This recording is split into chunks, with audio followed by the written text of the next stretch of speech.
art goes back to, there are certain things in business that you can do too much of or too little of. And so this is an idea that goes all the way back, believe it or not, to Aristotle, who said something along the lines of virtue is the mean between two extremes. And so, if think of something like courage, right?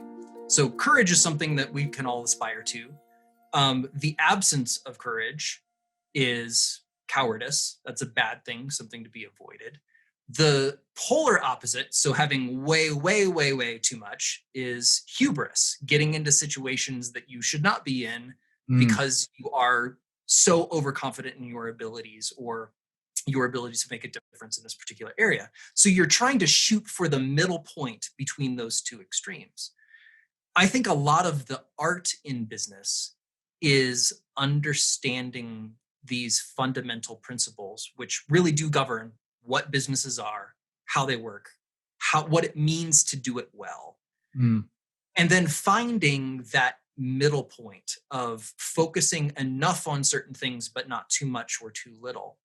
And what you see over and over again with successful business people is they pay an enormous amount of attention to these fundamental concepts because they really are the definition of what it means to be successful and do business well. But then they're also very perceptive and willing to experiment to find that middle point between too much and not enough.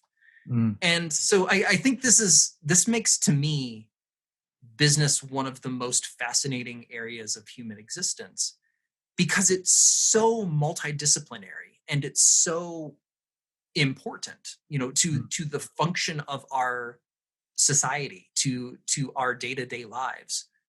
Doing business well means adding very real value to the world, and in doing so, supporting yourself and your loved ones. There's a virtuous cycle there that's very unique.